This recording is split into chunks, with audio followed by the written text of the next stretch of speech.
Yo les postos, c'est Sacha, bienvenue dans cette nouvelle vidéo. On va regarder un peu ensemble quel serait le profil idéal pour remplacer Edinson Cavani en fin de contrat avec le Paris Saint-Germain dans quelques mois. Edinson Cavani ne poursuivra pas son aventure avec le Paris Saint-Germain, meilleur buteur de l'histoire du Paris Saint-Germain. Quel serait le profil idéal pour remplacer la légende Edinson Cavani, qui est le meilleur buteur de l'histoire du Paris Saint-Germain?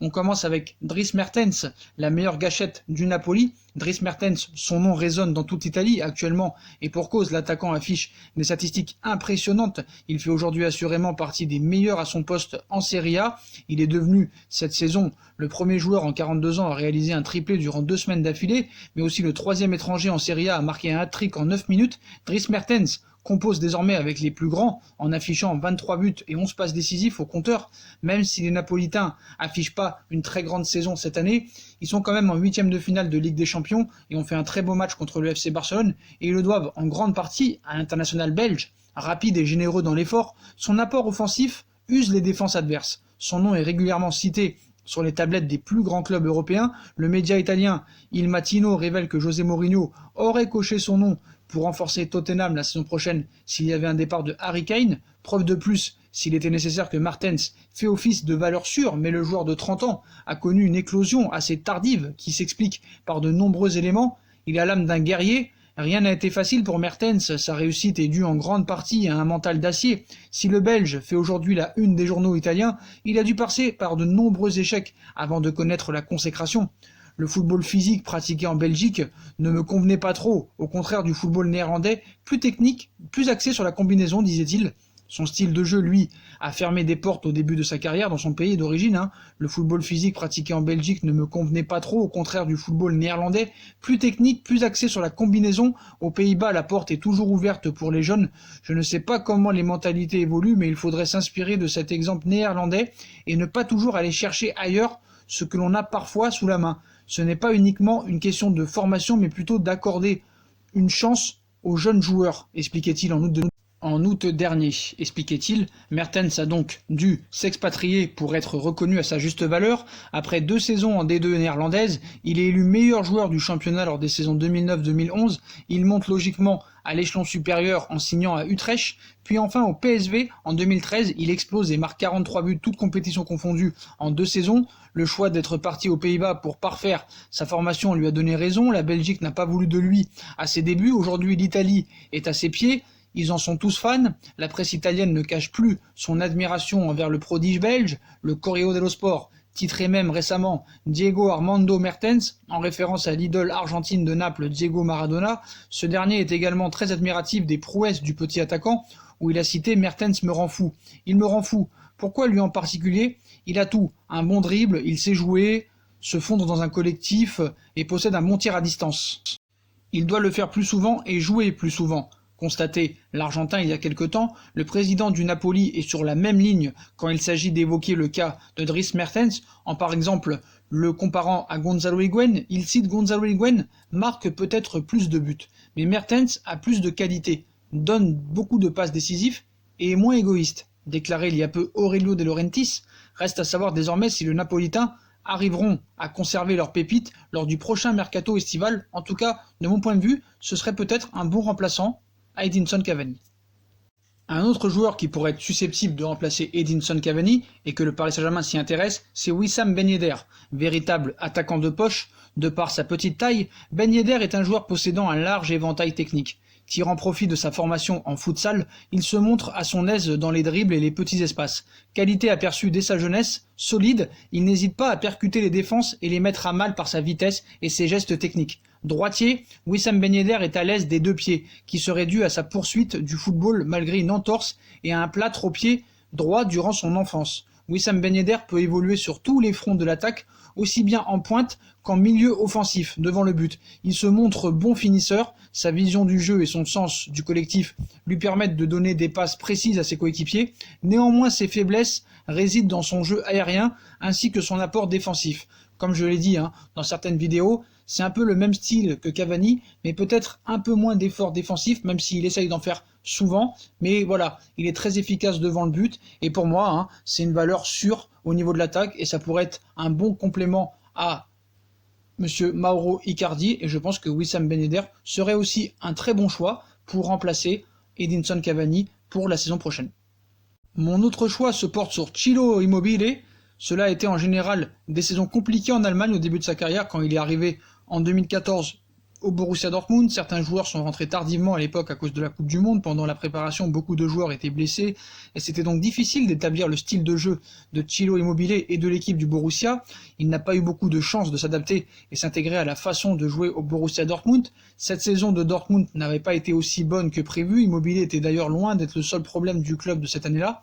S'il était resté une saison de plus, cela aurait peut-être marché, mais après la première année, avec tous les problèmes d'intégration, je pense que son cas et son avenir étaient déjà réglés.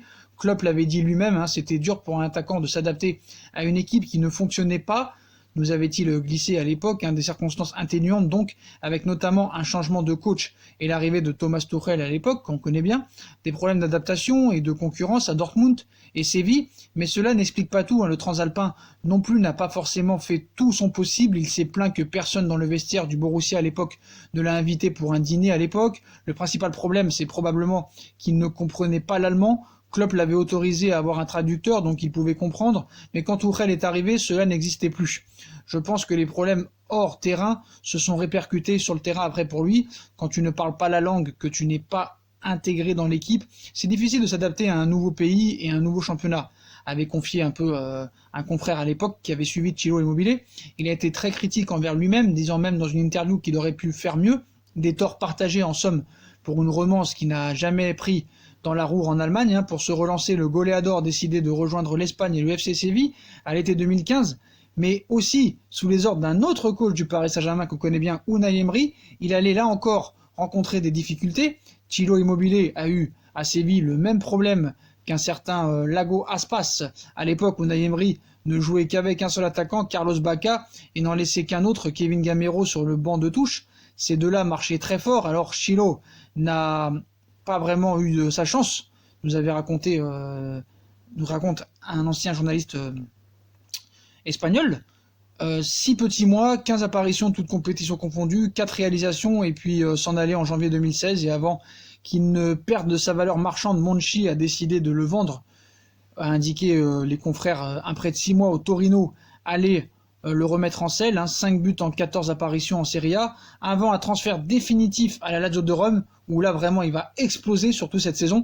L'environnement parfaitement adapté à ses qualités et un entraîneur, Simone Inzaghi, ancien attaquant qui sait mieux que personne comment le mettre dans les bonnes conditions, avec 84 buts en 120 matchs de Serie A. Il s'est définitivement imposé comme une star du championnat italien. Des stats folles avec la Lazio cette saison, l'attaquant est tout simplement intenable. En 24 apparitions, il a ainsi trouvé le chemin défilé à 23 reprises, 20 en championnat, soit 7 de plus que ses plus proches poursuivants au classement des buteurs, 3 en Ligue Europa, des performances qui inspirent son équipe qui est premier au classement. Ciro Immobile est dévastateur cette saison, même s'il a raté son premier pénalty de la saison contre la Juve, il en avait marqué 6 sur 6 jusqu'ici.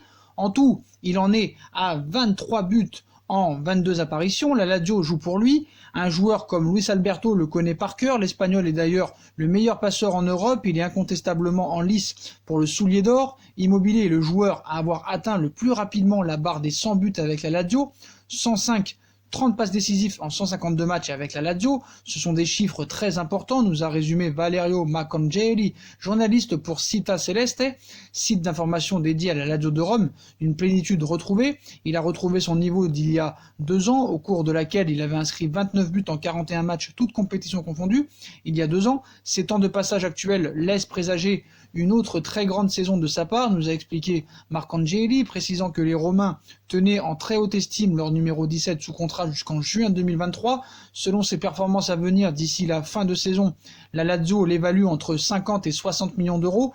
Avec l'Euro 2020 malheureusement reporté en ligne de mire avec l'Italie, Ciro Immobile espère bien confirmer. Il est en course pour le poste de numéro 9 de la Squadra Azzurra.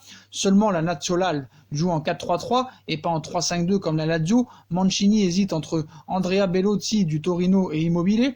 Il y aura un face-à-face jusqu'au bout entre les deux pour la place de titulaire avec la sélection italienne. Immobile part avec la faveur des pronostics pour l'instant, mais voilà. En tout cas, ça peut être aussi une très très bonne alternative pour remplacer Edinson Cavani, 50 à 60 millions d'euros, c'est peut-être possible avec le fair play financier qui va être suspendu, je vous le rappelle. Et on passe au bourreau du Paris Saint-Germain au match aller. Erling Braut Haaland, à 19 ans, c'est le futur grand neuf. Haaland est-il si exceptionnel? Peut-il être une bonne alternative pour l'après Cavani? Ce qu'il faut savoir, c'est que Erling Braut Haaland en 2021 aura une clause libératoire de 75 millions d'euros, donc je pense que beaucoup de grands clubs vont se jeter sur l'occasion. On va voir un petit peu les clés pour décrypter son jeu, sa force, une vitesse qui en décontenance pour son gabarit. L'atout majeur d'Haaland se situe dans le décalage entre ce que son physique suppose et ce qu'il fait sur un terrain. C'est une curiosité, car lorsque ce colosse d'1m94 entame un match, ses gardes du corps s'attendent à se frotter à un attaquant de type pivot. Or, Haaland est tout sauf cela. On louait Zlatan Ibrahimovic pour sa virtuosité, sans avoir la gestuelle du Suédois. Haaland est une sorte d'anomalie à son niveau. Pour sa vitesse, s'il sait profiter de sa taille dans certaines situations évidentes, dans le jeu dos au but par exemple, le Norvégien est surtout un avaleur d'espace, doté d'une vélocité bluffante. Sa modernité se situe là. Intégrer cette donnée dans la gestion de la profondeur peut donc régler une partie du problème. Le reste est plus classique, science du déplacement, flair, frappe précise des deux pieds. C'est un avantage. Son approche mentale, imaginer constamment la meilleure des situations. Dans l'aveu de Lucien Favre, Erling Haaland a vraiment quelque chose de spécial. Spécial, c'est peut-être le terme qui colle le plus à la nouvelle gâchette des jaunes et noirs, car au-delà des considérations purement footballistiques, les joueurs qui sortent du lot interpellent pour ce qu'ils sont, pas que pour ceux qui font. Chaque personnalité est unique. Haaland n'est pas Kylian Mbappé, mais il partage avec le prodige de Bondy ce mélange d'aplomb et d'ambition, confiance pour les uns ou arrogance pour les autres. Les grands buteurs sont une race particulière, ils se nourrissent de miettes et doivent donc avoir cette foi en eux. Visualiser constamment la meilleure des situations pour être au bon endroit au bon moment. Être une seconde lame quand on n'est pas la première, et ça c'est un métier. Souriant, décomplexé, le grand blond avait lâché quelques mots au micro de Téléfoot qui disait tout de sa mentalité. Mon joueur préféré, si je dois en dire un, je dirais moi-même. Lucien Favre encore posait récemment son regard sur la singularité du gamin. Erling Haaland fait toujours bonne impression, il s'entraîne dur et donne tout, il veut toujours gagner et se met en colère s'il rate un but. C'est bien d'entraîner des joueurs comme lui, il apporte beaucoup de joie et c'est bon pour tout le monde. Donc c'est déjà un atout quand ton entraîneur te donne des louanges, c'est limite plus buteur que créateur, peu de références malgré tout.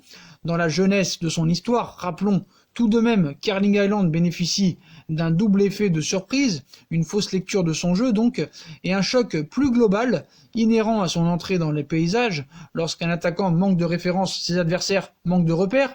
Les bienfaits de la nouveauté, Kylian Mbappé a connu cette sensation de fraîcheur.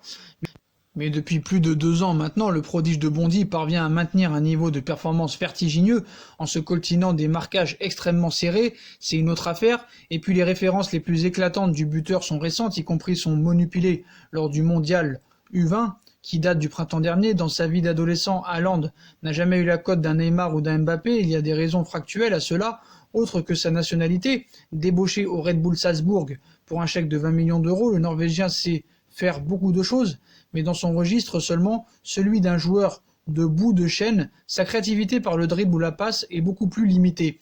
Même en comparaison avec son jeune coéquipier Jadon Sancho, 19 ans et toutes ses dents comme lui, et autres pépites du BVB, Paris avait été mis au pied du mur. Au match aller, Haaland a beau être très grand, on attendra avant d'en faire une montagne, même s'il a mis un doublé face au match aller contre le Paris Saint-Germain, il faudra quand même attendre une saison de plus pour voir vraiment le vrai talent de Haaland, mais qui est pour moi quand même indéniable et qui serait quand même un bon remplaçant pour le futur à Edinson Cavani. Voilà les postaux, voilà les 4 choix qui sont réalisables pour l'après Edinson Cavani. Pourquoi ces 4 choix-là? Parce que c'est des valeurs sûres et en plus ce sont des transferts qui ne seront pas très coûteux. Et le Paris Saint-Germain, dans le domaine du possible, pourrait avoir ses attaquants. On aurait pu dire Lewandowski, Harry Kane, mais ces joueurs-là valent très très cher. Donc dans le domaine du possible, que ce soit au niveau de la somme demandée par les clubs et leur talent devant le but, c'est ces 4 choix-là que se porte par exemple Leonardo pour peut-être remplacer Edinson Cavani l'année prochaine ou peut-être lors des prochains mercatos. Voilà les postos, dites-moi en commentaire ce que vous en pensez. Quel est votre attaquant préféré pour remplacer Edinson Cavani? Dites-moi en commentaire quel est votre choix. Quel attaquant aimeriez-vous à la place d'Edinson Cavani? Puis comme d'habitude, hein, dites-moi en commentaire ce que vous en pensez. On bombarde la barre de like, on partage, on commente, on s'abonne, on active la petite cloche pour être tenu au courant des vidéos qui vont sortir. On nous rejoint sur nos différents réseaux sociaux qui sera en bas de la page en description, ainsi que Utip, hein, si vous voulez aider à faire évoluer la chaîne en regardant les pubs gratuitement ou en faisant un petit don. N'hésitez pas aussi à vous abonner à ma deuxième chaîne YouTube. Voilà les postos, je vous souhaite à tous une très bonne continuation, prenez soin de vous et on se retrouve plus tard dans une nouvelle vidéo les postos. Tchuss.